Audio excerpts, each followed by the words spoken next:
क्या पढ़ना है? हिंदी।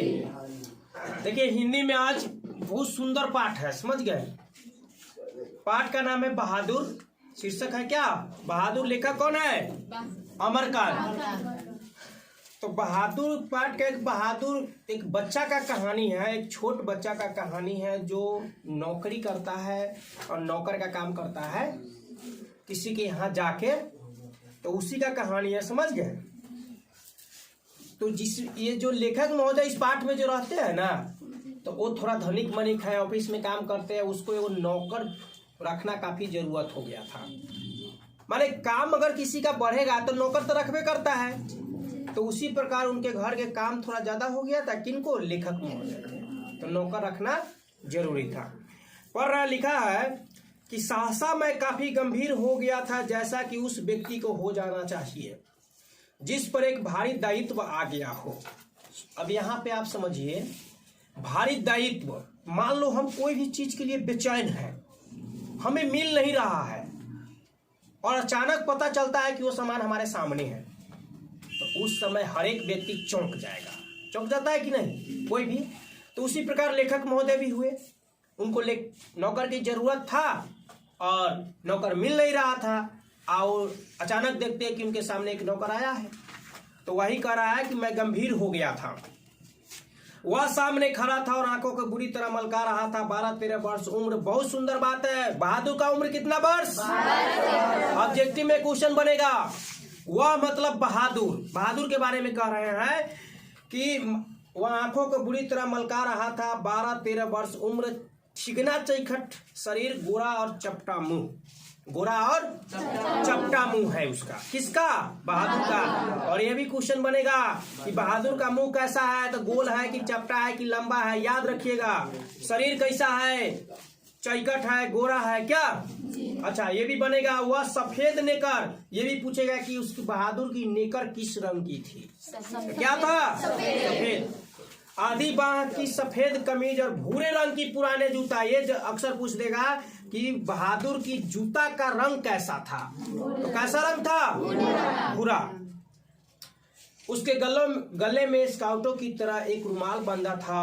उसको घेरकर परिवार के अन्य लोग खड़े थे। निर्मला चमकती दृष्टि से। निर्मला कौन है? लेखक की पत्नी है। निर्मला लेखक की पत्नी है, समझे। अन्य लोग खड़े थे। निर्मला चमकती दृष्टि से कभी लड़के को देखती और कभी मुझको। मतलब लड़के मतलब कभी बहादुर को देखते और कभी वो अपने पति किसको? लेखक को। निश्चय ही वह पंच बराबर हो गई थी। पंच बराबर पूछेगा ये क्वेश्चन कि पंच बराबर कौन? तो पंच बराबर निर्मला। और ये ऐसा चैप्टर है आज कि अगर दिल से इसको पढ़ो एकदम पूरा इसमें उतर के, तो निश्चित है कि आपको मन जरूर रो देगा। आगे देखिए, उसको लेकर मेरे साले साहब आए थे। लेखक महोदय के साले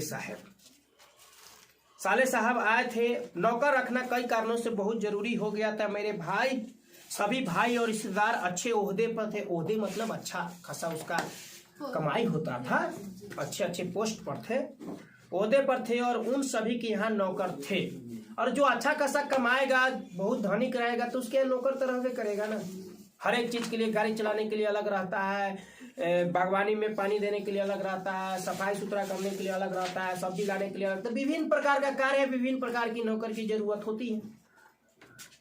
मैं जब बहन की शादी में घर गया, मैं मतलब लेखक महोदय कह रहे हैं कि मैं जब अपने बहन के यहाँ क्या चीज में गया था? शादी में गया था। तो वहां नौकरों का सुख देखा तो मेरी दोनों भाभियां रानी की तरह बैठकर चारपाइया तोड़ती। चारपाइया तोड़नी मतलब एकदम बैठी हुई है, कोई काम नहीं, और सब काम कौन कर रहा है? नौकर कर रहा है, वो सिर्फ आज्ञा दे रहे हैं। इसी को कहा चारपाइया तोड़ती थी। जब निर्मला को सवेरे से लेकर, लेकिन यहाँ निर्मला को सवेरे से लेकर रात तक खटना पड़ता है। एक औरत को तो आप जानबे करते हैं कि सुबह जगा, उस समय से घर अंगना बहारेगा, उसके बाद खाना बनाएगी, फिर बहुत सारे काम रहता है औरत को। और मर्द कहता है कि हम हर दिन कमाते रहते हैं बाहर, हम इतना कमाते हुए। अरे आप क्या कमाते हैं? जब घर के औरत ही नहीं रहेगा तो आप नहीं कुछ कमा पाइएगा, क्योंकि वो आपको मदद करती है, तभी जाके आप कमा पाते हैं बाहर। क्या घर और पूरा घर का मेंटेन करती है एक औरत, इसलिए औरत बहुत घर का काम करती है, समझे। आगे देखिए, हाँ कोनो कोनो न करे छी वो अलग बात है। आगे देखिए, रात तक खटना पड़ता, मैं ईर्ष्या से जल गया। ईर्ष्या मतलब क्या, जलन करना, ओकरा की ना है हमरा न है। और ये बात भी खास करके औरत में ज्यादा होता है, ईर्ष्या से जलना। पुरुष में भी है, बहुत लोग में भी है। जैसे कि आप अगर अच्छे आगे बढ़ रहे हैं, आपका टांग धके खींच देगा। टांग खींचने थोड़ी आता है कोई, टांग धके कोई खींचता थोड़ी है। मतलब आपका कोई ऐसे चीज में फंसा देगा जिससे आपका काम नुकसान हो जाएगा। तो जलन दोनों में है, मर्द और माने कि स्त्री और पुरुष दोनों में जलन है, लेकिन ज्यादा है किसमें। इसके बाद नौकरी पर वापस आया तो निर्मला दोनों जून मतलब सुबह से लेकर शाम तक जब भी कभी भेंट होता और जब भी कभी उनके पास यानी कि लेखक महोदय जाते अपने पत्नी के पास, तो वो दूसरा कोई चर्चा नहीं करते। क्या चर्चा करते, नौकर चाहिए नौकर चाहिए नौकर, बस इतना ही बोलता था। नौकर चाकर की माला जपने लगी। उसकी तरह भागिन और दुखिया स्त्री और भी कोई इस दुनिया में होगी। और निर्मला इतना काम कर रहे हैं ना, तो उसकी उनके जो पति है लेखक महोदय, वो निर्मला को देखो अभागिन के साथ अथी कर रहा है कि वो माने कि काम कर रहा है, तो माने कि उसको ज्यादा मेहनत करना पड़ रहा है, दुखिया है। वे लोग दूसरे होते हैं जिनके भाग्य में नौकर का सुख होता है। दूसरे मतलब जिसके पास नौकर है, वो कहा जाता है कि वो व्यक्ति खुशी होता है। देखो दुनिया में खुशी कोई नहीं है, और दुखी हर एक व्यक्ति के अंदर दुख है। किसके अंदर दुख नहीं है, सबके अंदर दुख है। किसी को थोड़ा बड़ा दुख है, किसी को थोड़ा छोटा दुख है। कहावत एगो है कि इच्छा पूरा नहीं होती है तो क्रोध बढ़ता है, और इच्छा पूरी होती है तो लोभ बढ़ता है। और जब तक लोभ रहेगा तब तक जीवन दुखी ही दुखी रहेगा। तो सबको लोभ है, हमको भी लोभ है ना। आगे देखिए, पहले साले साहब से साधारण विस्तार से उसका किस्सा सुनना पड़ा। वह एक नेपाली था। पूछेगा बहादुर का गांव कहाँ है, वो नेपाली था, जिसका गांव नेपाल और बिहार के सीमा पर था। उसका बाप युद्ध में मारा गया था। एक क्वेश्चन बनेगा, उसका पिताजी किस चीज में मारा गया था, युद्ध में मारा गया था। और उसकी माँ सारे परिवार का भरण पोषण करती थी। कल्पना करो कि अगर किसी के घर, थोड़ा देर के लिए तुम लोग अपने मन में सोचो कि अगर तुम्हारे पिताजी अगर नहीं रहेंगे और तुम्हारी माँ को सारा काम करना होगा, हर एक चीज, पैसा कहाँ से आएगा, खेती करवाना है, लड़का फैका का बुखार में दवा अरे इस सब के लिए, तो कितना उस पर बीतता होगा कि नहीं होगा। बहुत तकलीफ होता होगा एक औरत को ये सब करने के लिए, अगर उसके पति नहीं है। तो इसे बहादुर के पिताजी नहीं थे, उसकी माँ थी, और वही पूरा घर का भरण पोषण करती थी। और ये सब करने के क्रम में वो ज्यादा गुस्सा भी करती थी। अब गुस्सा क्या है, लड़का फैका है, काम धंधा न भेलक होगा गुस्सा। अभी तो नहीं है कि दूसरा कोई, हम नहीं, अगर मान चलो हम अकेले हैं तो मेरा कोई भी काम होगा तो हम ही को करना होगा पूरा, कोई दूसरा तो नहीं आके करेगा। लेकिन वही घर में अगर 2-3 और आदमी है तो कहेंगे चलो न हुआ कोई और तो कर देगा क्या। आगे देखिए, उसकी माँ बड़ी गुस्सैल थी। गुस्सा उसी के वजह से उसकी माँ के गुस्सा आता था घर में, माने कि मेन मुखिया वही थी। और जिसके भी घर में यह होता है, भगवान न करे किसी के घर में ऐसा हो, लेकिन अगर जिसका अगर पति मर जाता है, उस औरत को बहुत दुख होता है घर चलाने के लिए, समझे। तो यही बहादुर के पिता नहीं है, और उसको बहुत मारती थी। वह चाहती थी कि लड़का घर के काम धंधों में हाथ बटाए। मान के चलो तुम्हारे पिताजी नहीं, तो उसकी माँ क्या चाहती थी कि जो बहादुर है घर के काम धंधा में भी हाथ बटाए। तो लेकिन अपना घरे लोग का काम करता नहीं है, और दूसरा दिन जाता है तो नहीं करेगा तो डंडा से मारेगा, गाली बोलेगा, तो वहां करता है। एक छोट बच्चा 12-13 वर्ष उम्र है, उससे इतना काम करवाया जा रहा है इस पाठ में कि रो दोगे। सुनो थोड़ा आगे क्या चल रहे हैं। जबकि वो पहाड़ या जंगलों में निकल जाता और पेड़ों पर चढ़कर चिड़ियों के घोंसले में हाथ डालकर उनके बच्चे पकड़ता या फल तोड़ कर खाता। बच्चा है, बच्चा के उसको उतना ज्ञान है नहीं कि अगर हम काम करेंगे तो हम ही को फायदा होगा। वो माने कि हमेशा खेलता ही रहता, हर एक बच्चा खेलता है। हम लोग भी जब बच्चे थे तब तो खेलते थे क्या, उस समय काम हुआ ना हुआ का मतलब है। लेकिन जो घर का मेन मुखिया होता है, मेन मालिक होता है, उसको तो सब पता रहता है। कभी कभी वो पशुओं को चराने के लिए ले जाता कौन? बहादुर। पशु को मतलब उसके पास एक भैंस भी था, ले जाता। उसने एक बार उस भैंस को बहुत मारा था, जिसको उसकी माँ बहुत प्यार करती थी, माने मानती थी, प्यार का मतलब बहुत ज्यादा मानलक, और इसलिए जिससे वह बहुत चिढ़ता था। मगर मार खाकर भैंस भागी भागी उसके माँ के पास चली गई, और जो कुछ दूरी पर एक खेत में काम कर रही थी, कुछ दूर पर खेत में काम कर रही थी कौन? बहादुर की माँ का माथा ठनका। बेचारा बेजुबान जानवर चरना छोड़कर वहां क्यों आएगा? बेजुबान जानवर है, जानवर बेजुबान ही होता है, चौराई तिरलाई तो वहां से यहाँ काय भागेगा? जरूर लौंडे ने इसको काफी मारा है। वह गुस्से से पागल हो गई। जब लड़का आया तो माँ ने भैंस की मार का काल्पनिक अनुमान करके एक डंडे से उसकी दुगुनी पिटाई कर, किसको? बहादुर को भी मारा, उसकी माँ, और उसको वहीं कहारता हुआ छोड़कर घर लौट आई। लड़का का मन माँ से फट गया। इतना जब मार दिया है तो उसको अपनी माँ से मन फट गया। कहा कि अब रहेंगे तो हमेशा मेरी माँ मारेगी, हमको मार नहीं मानती है तब न मारते। लेकिन याद रखिएगा, घर के माता पिता अगर आपको डांटते हैं, मारते हैं, पीटते हैं, आप ही के लिए मारते हैं, समझे? आगे है, गया और वह माने कि कहाँ गया है, इधर न होगा। लड़के का मन माँ से पर जंगल में छिपा रहा। जब सवेरा होने के आया तो वह घर पहुंचा, किसी तरह अंदर चोरी चुप के घुस गया। फिर उसने घी की हंडिया के में हाथ डालकर माँ के रखे रुपये में से 2 रुपये निकाल लिए। ये कहेगा क्वेश्चन बनेगा, बहादुर अपने घर से कितने रुपये लेके भागा था? 2 रुपये। और चोरी का आरोप कितना लगा था? 1 लाख रुपये। बाद में अभी है हुआ। अंत में 9 2 11 हो गया। 9 2 11 का अर्थ होता है वहां से 6 मील की दूरी पर बस स्टेशन था। वहां गोरखपुर जाने वाली बस थी। तुम्हारा नाम क्या है जी? मैंने पूछा। दिल बहादुर साहब। ये कौन पूछा है? लेखक के साले साहब ने पूछा, समझे? उसके स्वर में एक मीठी झंझनाहट थी। बच्चा है तो बच्चा तो झंझनाहट जैसा बोलवे करता है क्या? उसकी स्वर में एक मीठी झंझनाहट थी। मुझे ठीक ठीक याद नहीं है कि मैंने उनको क्या क्या हिदायतें दी। शायद यह कि शरारतें छोड़कर ढंग से काम करे और घर को अपना घर समझे। इस घर में माने घर समझे। इस घर में नौकर चाकर को बहुत प्यार और इज्जत से रखा जाता है। बुआरे अभी तक तो हम नहीं सुने हैं कि नौकर चाकर को भी प्यार और इज्जत से रखा जाता है। कहीं ऐसा होता होगा, लेकिन इस पाठ में जो कहा है उसका सीधे विपरीत कर दिया है। और याद रखिएगा, आपको अपना ही अपना हो सकता है। आपके माता पिता भाई बहन ही अपना होगा, दुनिया में कोई और नहीं आपको अपना हो सकता है। इस पाठ के माध्यम से आपको बताएंगे। जो सब खाते पहनते वही नौकर चाकर खाते पहनते हैं। जरूरी है। अब मांस खाएंगे तो क्या नौकर चाकर को भी मांस खिलाएंगे? ठीक है, अभी तो शुरुआत है। अगर वह यहाँ रह जाएगा तो ढंग सौर सीख जाएगा। यहाँ भी एक क्वेश्चन बनेगा, अगर वह यहाँ रह जाएगा तो ढंग सौर सीख जाएगा।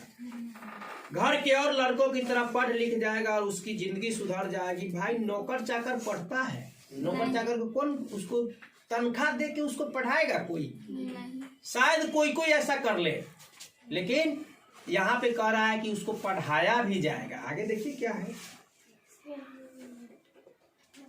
और उसकी जिंदगी सुधर जाएगी। निर्मला ने उसी समय कुछ व्यवहारिक उपदेश दे डाले। इस मोहल्ले में सब बहुत तुच्छ लोग रहते हैं, और मोहल्ले में तो तुच्छ लोग ही रहते हैं भाई। एक दूसरे को तो तुच्छ ही लोग समझते हैं कि नहीं? सब अपने अपने में लगे हैं कि हम अच्छे हैं, फलना खराब है।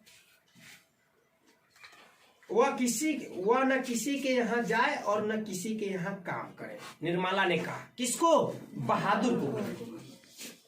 और कोई बाजार से कुछ लाने को कहे तो अभी आता हूं कहकर अंदर खिसक जाए। उसको घर के सभी लोगों से समान और तमीज से बोलना चाहिए, और भी बहुत सी बातें। अंत में निर्मला ने बहुत ही उदारता पूर्वक लड़के के नाम से दिल शब्द उड़ा दिया। मतलब बहादुर का पूरा नाम क्या था? दिल बहादुर। ये भी क्वेश्चन बनेगा लघु उत्तरीय में कि बहादुर के नाम से दिल शब्द क्यों उड़ा दिया, बताएंगे। अभी पढ़िए। परंतु बहादुर बहुत ही हंसमुख और मेहनती निकला। उसकी वजह से कुछ दिनों तक हमारे घर में वैसा ही उत्साहपूर्ण वातावरण रहा जैसे कि प्रथम बार तोता मैना या पिल्ला पालने पर होता है। सवेरे सवेरे मोहल्ले के छोटे लड़के घर के अंदर आकर खड़े हो जाते और उसको देखकर हंसते या तरह तरह के प्रश्न करते। सब जानता था कि वो नेपाली है, तो वही नेपाली भाषा में सब माने कि सब उससे पूछते। क्या क्या पूछते देखिए कि ये तुम लोग छिपकली को क्या कहते हो, ये तुमने शेर को देखा, ऐसी ही बातें। उससे पहाड़ी गाने की फरमाइश की जाती थी। किससे? क्वेश्चन बनेगा, बहादुर से कैसी गाने की फरमाइश की जाती थी? पहाड़ी गाने की फरमाइश की जाती थी। घर के सभी लोग उसको इसी प्रकार की छेड़खानियां करते थे। वह जितना उत्तर देता उससे अधिक हंसता था। बच्चा है भाई, बच्चा तो हंसता ही रहता है हमेशा। उसको तो उस समय अभी टेंशन नहीं न है। उसको उसके खाने और नाश्ते की बड़ी फिक्र रहती थी। वाह वाह वाह, शुरुआत है अभी। सब कहता था किन्हू से कौन है, बहादुर खाया कि नहीं, बहादुर नाश्ता किया कि नहीं किया। शुरू में सब ऐसा ही बोल रहा है। निर्मला आंगन में खड़ी, कोई है क्या? आंगन में खड़ी होकर पड़ोसियों को सुनाते हुए कहती थी, बहादुर आकर नाश्ता क्यों नहीं कर लेते? ऐसे कहता है ना, जैसे कि दोनों बगल में है तो अपना घर के टाटी हो जाएंगे ना, आकर बहादुर नाश्ता कर लो ताकि दूसरा लोग जले। माने कि ऐसा ये सब होता है। हम ये नहीं कहते हैं कि औरत खराब है, लेकिन होता है।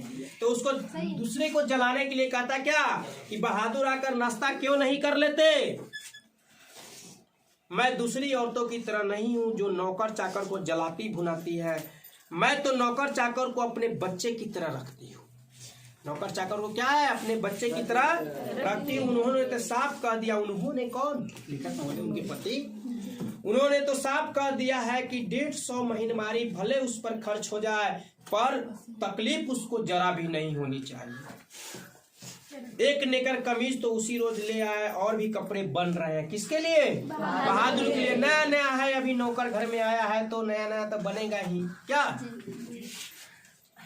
धीरे धीरे वह घर के सारे काम करने लगे। सवेरे ही उठकर वह बाहर नीम के पेड़ से दातुन तोड़ लाता। वह हाथ का सहारा लिए बिना कुछ दूर तक तने पर दौड़ते हुए चढ़ जाता। मिनट भर में वह पेड़ के पुलाई पर नजर आता। निर्मला छाती पीट कर कहती, अरे रीछ बंदर की जात, कहीं गिर गया तो बड़ा बुरा होगा। क्या? वह घर की सफाई करता, कमरों में पोछा लगाता, अंगीठी जलाता, चाय बनाता और पिलाता। दोपहर में कपड़े धोता और बर्तन मलता। वह रसोई बनाने की भी जिद करता, पर निर्मला स्वयं सब्जी और रोटी बनाती थी। तो पढ़ता कब है वो? इसमें तो बोला है ना कि पढ़ेगा लिखेगा ढंग से और सीखेगा। इधर दिन भर काम कर रहा है। समझ में आया? अपना ही घरे अपना होता है, दूसरा कोई आपको अपना नहीं होता है। और अपना घरे इतना काम करता तो उसकी माँ मारती नहीं। तो दूसरा के घरे जाके लोग करता है, लेकिन अपना घरे नहीं कर पाता है। इसलिए समय रहते ही सुधर जाओ। और लड़की लोग को भी खास करके बोलते हैं, अपने घरे माता पिता जो कहता है काम करो ना, तो तनके दिन के बाद तुम लोग को भर दिन में काम करना पड़ेगा। आगे देखिए। दोपहर में कपड़े धोता, बर्तन मलता हुआ, रसोई बनाने की भी जिद करता, पर निर्मला स्वयं सब्जी और रोटी बनाती। निर्मला को उसकी बहुत फिक्र रहती थी। उसकी उन दिनों तबीयत ठीक नहीं रहती थी, इसलिए वह कुछ दवा ले रही थी। कौन? निर्मला। बहादुर उसको कोई काम करते देखता तो कहता, माताजी मेहनत न करो, तकलीफ बढ़ जाएगा। किसको कहता? निर्मला को कहता। कौन? वह कोई भी काम करता होता, समय होने पर हाथ धोकर भालू की तरह दौड़ता हुआ कमरे में जाता और दवाई का डिब्बा निर्मला के सामने रख देता। जब मैं शाम को दफ्तर से आता तो घर के सभी लोग, जब मैं लेखक आ रहे हैं, शाम को घर से माने कि दफ्तर से आता तो मेरे पास आकर दिन भर के अपने अनुभव सुनाते। बाद में वह भी आता। कौन? बहादुर भी उनके पास आता था। और वह एक बार मेरी ओर देखकर सिर झुका लेता और धीरे से मुस्कुराने लगता। वह कोई बहुत ही मामूली घटना का रिपोर्ट देता, जैसे बाबूजी बहन जी का एक सहेली आया था, या बाबूजी भैया सिनेमा गया था। इसके बाद वह इस तरह हंसने लगता गोया बहुत ही मजेदार बात कह दी। उसकी हंसी बड़ी कोमल और मीठी थी, जैसे फूल की पंखुड़ियां बिखर गई हो। ये सब प्रसंग व्याख्या करने में क्वेश्चन को पूछेगा। मैं उससे बातचीत करना चाहता, पर ऐसी इच्छा रखते हुए मैं जानबूझकर बहुत गंभीर हो जाता और दूसरी ओर देखने लगता। निर्मला कभी कभी उससे पूछती, बहादुर तुमको अपनी माँ की याद आती है? तो बहादुर कहता नहीं। एक पूछता क्यों, तो मारता क्यों था। इतना कहकर खूब हंसता था जैसे मार खाना खुशी की बात हो। तब तुम अपना पैसा माँ के पास कैसे भेजने को कहते हैं। माँ बाप का कर्जा तो जन्म भर भरा जाता है। वह और भी हंसता था। क्या है थी। अब देखो क्या कह रहा है कि घर के लड़के की तरह, घर के व्यक्ति की तरह रहेगा तो फटी पुरानी दड़ी देगा हैं? ये देखो तो माने कि कोनो नौकर के देगा। फटी पुरानी दड़ी दे दी थी। घर से वह एक चादर भी ले आया था। रात को काम धाम करने के बाद वह भीतर के बरामदे पर एक टूटी हुई बस्कट पर अपना बिस्तर बिछाता हुआ बिस्तरे पर बैठ जाता और अपनी जेब से कपड़े की एक गोल सी नेपाली टोपी निकाल कर, नेपाली टोपी देखा है, देखा होगा कोई नेता उता पहनने रहता है, नेपाली टोपी निकाल कर पहन लेता है जो बाईं ओर काफी झुकी रहती है। याद रखिएगा यहाँ पे क्वेश्चन बनेगा, नेपाली टोपी दाईं ओर झुकी रहती है कि बाईं ओर? बाईं ओर झुकी रहती है, ठीक है। फिर वह एक छोटा सा आईना निकालकर बंदर की तरह उसमें अपना मुंह देखता था। वह प्रसन्न, बहुत ही प्रसन्न नजर आता था। इसके बाद कुछ और भी चीजें उसकी जेब से निकलकर उसके बिस्तरे पर सज जाती थी। ये पूछेगा यहाँ से, इसके बाद वाला लाइन पूछेगा, जैसे कुछ गोलियां, पुराने ताश की एक गड्डी, खूबसूरत पत्थर के टुकड़े, ब्लेड, कागज की नावें, ये सब उसके जेब से निकाल के, मतलब उससे बच्चा है अभी, उससे क्या करता था? खेलता था। कौन खेलता था? बहादुर। किनके घर में अभी है? लेखक महोदय घर में, अपने घर में नहीं है अभी। वह कुछ देर तक उनसे खेलता, उसके बाद वह धीमे धीमे स्वर में गुनगुनाने लगता। उन पहाड़ी गानों का अर्थ हम नहीं समझ पाते थे, पर उसकी मीठी उदासी सारे घर में फैल जाती, जैसे कोई पहाड़ की निर्जनता में अपने किसी बिछड़े हुए साथी को पुकार रहा है। दिन मजे में बीतने लगे। बरसात आ गई, पानी रुकता था और बरसता था। मैं अपने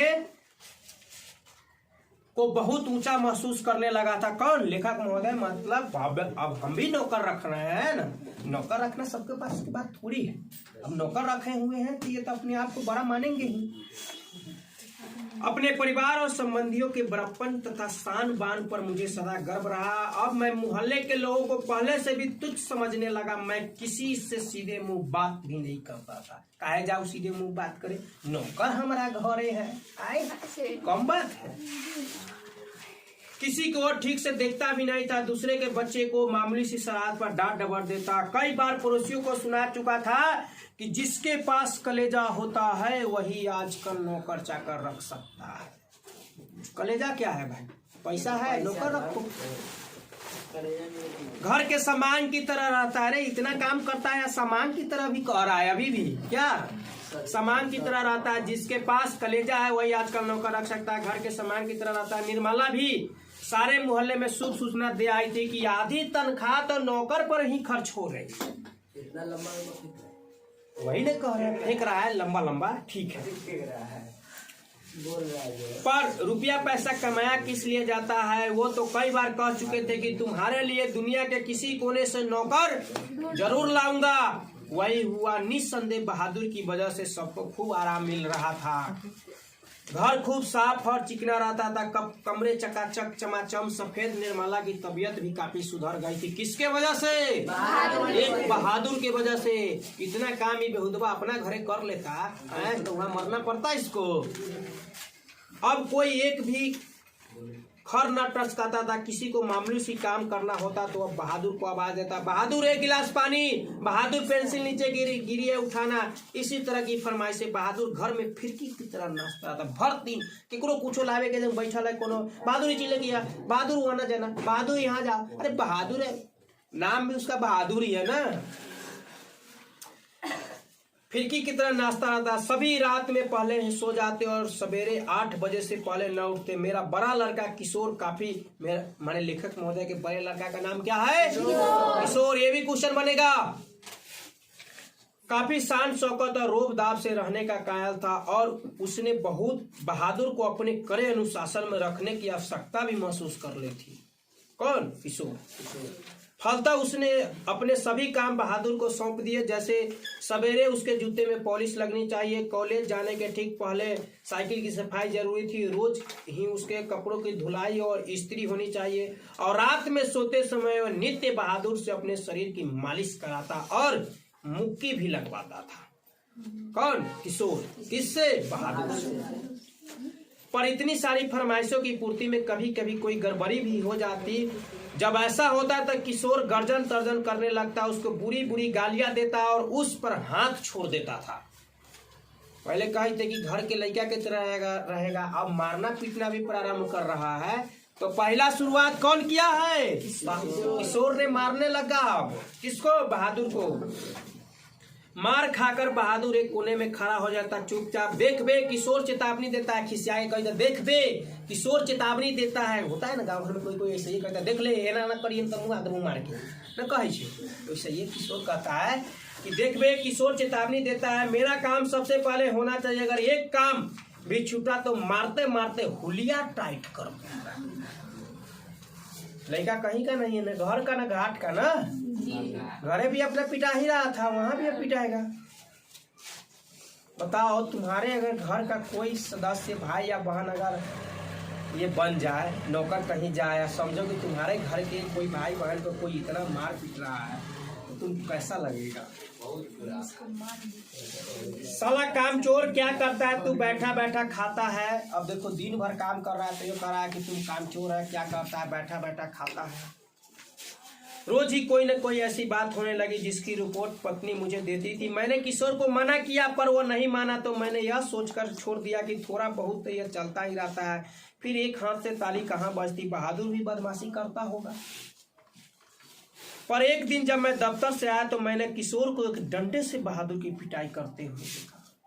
किससे मार रहा था? डंडा से मार रहा था। पिटाई करते हुए देखा। निर्मला कुछ देर पर खड़ी होकर हाँ हाँ करते हुए मना कर रही थी। मैंने किशोर को डांट कर अलग कर दिया। कारण यह था कि शाम की साइकिल की सफाई करना बहादुर भूल गया था। अब इतना काम एक व्यक्ति से, वो भी छोटा है, जिसको पता ही नहीं है दुनिया क्या है, उस व्यक्ति से इतना काम दे दोगे तो निश्चित है कि कुछ न कुछ छूटेगा। और बच्चे को हमेशा मार पीट के काम कराओगे तो कर पाएगा? नहीं कर पाएगा। दबाव में कभी भी कोई चीज नहीं होता, याद रखिएगा। अगर हमें तुम लोग को पढ़ाते हैं और मान चलो कोई क्वेश्चन देंगे या डंडा लेके पीठ पर खड़ा हो जाएगा कि बता ना, तब मुँह देवो, भूत छोड़ा देवो, यादो होगा तो भी सड़ जाइए। इसलिए दबाव में कभी कोई काम नहीं होता। किशोर ने उसको मारा तथा गालियां दी। उसने उसका काम करने से इनकार कर दिया। तुम साइकिल साफ क्यों नहीं करते? मैंने उसे कड़ाई से पूछा। बाबूजी, भैया ने मेरे बाप को क्यों लाकर खड़ा किया? वह रोते हुए बोला, मैं जानता था कि किशोर उसको और भी भद्दी गालियां देता था, लेकिन आज उसने सुअर का बच्चा कहा था जो उसे बर्दाश्त न हुआ। किससे? निस्संदेह वह गाली उसके बाप पर पड़ती थी। मुझे कुछ हंसी आ गई। खैर, किशोर के व्यवहार को अच्छा नहीं कहा जा सकता, पर गृह स्वामी मतलब घर का मुखिया, गृह स्वामी होने के कारण मुझ पर कुछ और भी गंभीर दायित्व भी थे। मैंने उसे समझाया, बहादुर ये आदतें ठीक नहीं है, तुम ठीक से काम करोगे तो तुमको कोई कुछ नहीं कहेगा। मेहनत बहुत अच्छी चीज है। जो उससे बचने की कोशिश करता है वह कुछ भी नहीं कर सकता। रूठना फूलना मुझे सख्त नापसंद है। तुम तो घर के लड़के की तरह हो। अभी भी करा लड़के की ही तरह। घर के लड़के मार नहीं खाते क्या? हम तुमको जिस सुख आराम से रखते हैं वह कोई क्या रखेगा? जाकर दूसरे के घरों में देखो तो पता चले कि नौकर चाकर भर पेट भोजन के लिए तरसते हैं। चलो सब खत्म हुआ, अब अपना अपना सब काम करो। वह चुपचाप सुनता रहा, फिर हाथ मुंह धोकर काम करने लगा। जल्दी वह प्रसन्न भी हो गया। रात में सोते समय अपनी टोपी पहनकर देर तक गाता रहा। लेकिन कुछ दिनों बाद एक और भी गड़बड़ी शुरू हो गई। निर्मला बहुत पतली पतली रोटियां सेकती थी, इसलिए रोटी बनाने का काम कभी बहादुर से नहीं लेती थी। लेकिन मोहल्ले के किसी औरत ने उसे यह सिखा दिया कि परिवार के लिए रोटियां बनाने के बाद वह बहादुर से कहे कि वो अपनी रोटी खुद बना लिया करे। अरे जब यही भेद करना था तो शुरुए में कहा होता कि तुम्हारा खाना हम नहीं बनाएंगे, तुम अपना खाना खुद बना लेना। लेकिन 2 महीना 4 महीना उसको अपने हाथे बना के खिला रहे हो, अब बाद में कहोगे कि तुम अपना रोटी खुद बना लो, तो इधर दिक्कत होगा कि नहीं होगा? किसी भी आदमी के मन में दुख होगा। ठीक है। अब इसका माने कि अगले दिन इससे आगे बता देंगे और इसका पूरा लघु तो ये क्वेश्चन भी आप लोग को समझा देंगे।